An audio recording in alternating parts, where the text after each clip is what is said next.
All right, so question number 21 says, which diagram best shows the altitude of Polaris observed near Buffalo, New York? Now, first of all, you need to know that altitude of Polaris, you should underline those words and write off to the side, is equal to what? It's equal to the latitude of the observer. So what's important about this question? The fact that they're asking you about the altitude of Polaris, and they're giving you where we're located. So this is going to be reference table page 3, the map of New York, right? I've never asked you to actually memorize where Buffalo is, so you have to look around. So where is Buffalo, Mr. G? We're actually zoomed exactly on. Right here, right? So you need to look at the latitude. Well, the latitude is a little bit less than 43 degrees, right? So probably on the regions, because this is what most people do, is they go whoop, right? They don't use their straight edge. They just kind of go, oh, look, it's closest to 43. So look, there you go. The answer is going to be about 43 degrees. It's technically lower, but on the regions, they go by what most kids would do, which is they don't use a straight edge. They'll just look at that, okay? All right, question 22. Which mantle hotspot is located directly below a mid-ocean ridge plate boundary? Now, technically, we haven't done mid-ocean ridges and hotspots, but we talked about these. Whenever you see these words, hotspot, ridge, plate, okay, as you go forward, you should think of reference table page number 5 as Mrs. G's head. Hi, guys. Whoa, here we go. Okay, so if we look here, you got a key down at the bottom. Mantle hotspot is the thing that looks like a little explosion, kaboom thing in comic book. So if you look, you see a couple of them located right there. But not only are you looking for a hotspot, but you're also looking for a boundary, a mid-ocean ridge plate boundary. If you look, a mid-ocean ridge plate boundary, okay, is right there. Divergent plate boundary, usually broken by transform faults along a mid-ocean ridge. So we're looking for the explosion symbol on top of that symbol. And if we look, the one that we will find is Iceland. Hotspot right there. Guys, learn where Iceland is, please. The Regents loves them. And a lot of you guys had questions about this for the last test that we took. You guys were looking at the surface ocean currents map, but you had to figure out that there's more than one map that does the same thing. Even though on the surface ocean current map, it doesn't have Iceland listed, it does say this is an Iceland hotspot, so Iceland would have to be here. So you could figure out what the warm current and the cool current was based on that. Okay, so this is why we love earth science, right? So here's question 23. Here's more of question 23. And there's the actual question. So like we said, always look for the question first. Okay. So this one says, which graph represents the best profile for point B to C? Automatically, guys, I can get rid of the answer to A and C. Why? Because they're saying that it's flat right there. You know that when you do a profile, if you have 2 points that are next to each other, it's going to follow the exact same pattern as it was going. So in this case, they have 2 points that are at 1,000, and they're saying it's going to go straight across. That's not what's going to happen. It's going to dip down a little bit and come back up until it reaches 1,000. So the fact that this goes straight across can't be the answer. Same thing with A. That can't be the answer either. And remember, if you're going uphill, it's the opposite. Instead of dipping down, it makes a bump going It would be like this. up, like that one. Right? It would not be like this. Okay?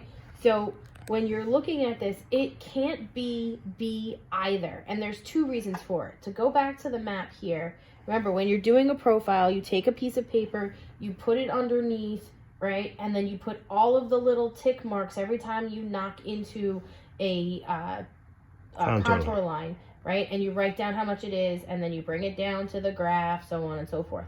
So when you're looking at it, look at the distance between this 1,000 line and this 1,000 line, okay? It hits a river, which we know is going to be going downhill, right? Because gravity always wins. Water's going to go downhill, right? So it's going to dip down and then dip back up to 1,000. But look at the distance, right? That's about the distance. And when we look at it, the distance between the 2 points does not line up for B. Also for B, it only hits 1 point.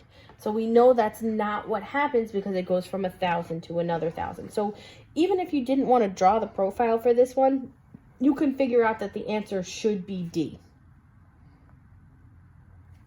Okay, this one. If a person travels from point W wants to go uphill, in which direction are they going? So if you're going uphill, it means you're going to go as the contour lines are going to increase in value. So if you look at the line right next to W, or two next to it, I should say, it says 100. If you look to the lines to the right of them, you see the 450, the 400, and the 5. Obviously, you're going to go towards the X. So you're going to go from the W towards the X. So what direction is that? That's going to be down and across to the right. Well, if you look in the map, all the way in the corner, you see the compass rose. It tells you that north points up in this particular picture. Remember, this is not always going to be true. So north is up. So if you're going down, it would be south. And if you're going to the right, it would be east. So if you were going uphill from W, which means W towards X, you would be going to the south and east. Some of you guys might actually want to complete this, and you guys taught me that it was never eat sour watermelon.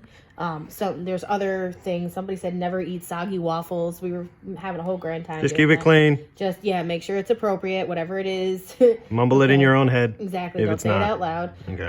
So just remember, it's N-E-S-W. So you may want to draw that in anyway so that you remember, okay, if I'm going down, but I'm going diagonally down, that means I'm in between east and south, so therefore it is southeast. 25, guys. This question says, which diagram best represents a topographic profile from location A to location B? This should be very easy for you, because if you look at location A and where location B are, they don't run into any of the contour lines at all. So since they don't run into a contour line, it's like going across a straight edge, right? So the answer has relatively to be, straight edge. So it would have to be A, because if you look really carefully, you could figure out that each line is worth 5, so that it should be below 5. Because if this is the water line, that's going to be at sea level, so that'll be 0, and the next contour line that it hits would be 5. A and B don't hit that, and they stay between 0 and 5. So when you're looking at it, anything that goes above 5 is automatically wrong. So B, C, and D on this one is automatically wrong. Okay, question 26. Big old picture, lots of words. Do we do that first? No, we look at the question. Which changes can be expected to occur at 45 degrees north over the next 30 days? So 45, we know that's close to us, relatively close to us here in New York, right? 45 degrees north, if we look at the top of the picture, it says this is Earth on May 1st. So if you were going 30 days into the future, what day would you be at? You'd be at June 1st, okay? Approximately, right? You'd be going from May to June. Well, as you go from May to June, what happens to the days? The days get longer, right? You're getting closer and closer to what day? The summer solstice. Very good. Those of you who said it. Yay. Okay. So what's that mean? That means the days are going to get longer and longer and longer. You're going to get more and more sunlight. And it's going to go towards summertime. Okay. Now let's look at the choices. Well, what's the fancy word that we use when we say the days get longer or you get more sunlight? The duration of insolation. Don't be freaked out by this term. You know, insolation is just a fancy science way of saying sunlight. Remember, sol is Spanish for sun. And duration is just time. Okay, so the duration of sunlight will, well, we should be able to get rid of 2 of the choices. When we go from May to June, the sun will stay out longer. So we can get rid of the 2 that say decrease. And does it get hotter or colder when you go from May to June? It gets hotter. So the only one that makes sense is choice D. And we're talking about the northern hemisphere, guys, so that's us. Okay, question 27. This one's a tricky one. They used to give you a better judge a scale on the reference table. They don't really now. We will not be putting this on the track orderly. You're good. Skip it.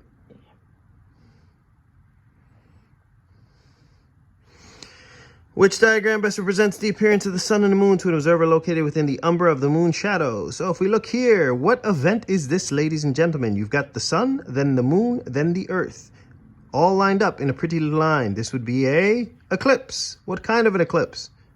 A solar eclipse. Very good. Okay. In a solar eclipse, what happens? The moon covers up the surface of the sun, or at least appears to. Obviously, it doesn't. It's much smaller, but the sun is much further away, and so it works perfectly if you get a full eclipse. Now, if you're standing in the umbra, which is the dark part of the shadow, you can see that on the key right there. That means that you would get a total eclipse, which means the moon would completely cover the entire surface of the sun. That's the video clip, guys, where it was in India and it all of a sudden went pitch black, even though it was in the middle of the day. They were in the umbra. Okay, so what would happen? The sun would be completely behind the moon. You would not be able to see the sun. You can only see that in one choice.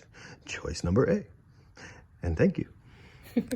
Okay, here. Now, this is what Mrs. G and I have been telling you guys for a while. Sometimes you're going to get a question that gives you a whole bunch of information, and you need none of it. Okay, if you look at this, okay, all pictures, words, but let's look at the actual question. Why does the moon's gravity have a greater effect on the Earth's ocean tides than the sun's gravity? Do we need any of this? Nope. No. Okay, why? Because the moon is much closer to the Earth than the sun. Ta-da! That was so hard. Oh my God. All right, so the answer can't be that the sun is composed of mostly gases, because that has nothing to do with gravity. Okay, the sun's gravity influences more planets. That may be true, but does that have anything to do with why we have tides? No. Okay, the moon has a greater mass. If you put that, the answer is no. Okay, you could look on the reference table, or you can think about it, guys. The moon is going to be much smaller. Even if you looked at this here, you see that the moon is much, much, much smaller, which means it's going to have less of a mass than the sun. And the last one, during the month of January, at which location in New York State is the sun the lowest in the sky at solar noon?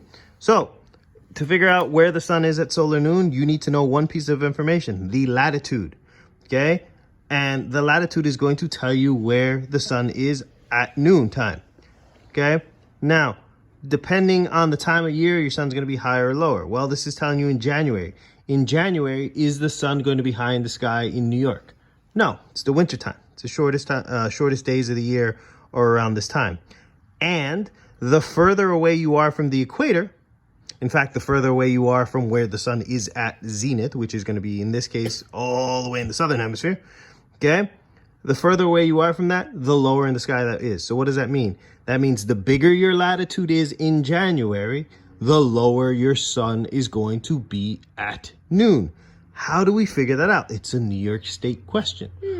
What do we do? Miss G, what do we do? Is there something we can look at?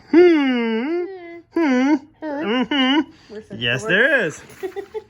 We look at, yay! And so you look at this lovely map of New York State, which we've been working with all year. Okay? We're not the only ones that are really, crazed about being stuck inside all day. So guys, here's New York City. For those of you who don't know, you're right off of Long Island. Some of you guys gave me New York City was up here. That was kind of interesting. Okay, so New York City is down here, so it's going to have a lower latitude of about between 41 and 40, really. Closer to 41, but that's okay. Right, Utica is, where are you, Mr. Utica? All right, well, I found Niagara Falls, so we can go here. Niagara Falls has one that's greater than 43, so far that's winning, right? We need Utica and Messina. Utica's up by the Old Forge and the Wavy part. There's Old Forge. Utica's right here. Okay, Utica and Niagara Falls are at the same latitude, so those two answers can't be it. So then where is Messina? Messina is all the way up here at approximately a little bit less than 45 degrees. So like Mr. G said, that has to be the answer, because the further you are away from the equator, the lower the sun is going to be in the sky. That's also part of the reason, guys, why I showed you that in, I think it was the end of November, beginning of December, Alaska was not going to see the sun again till 2020.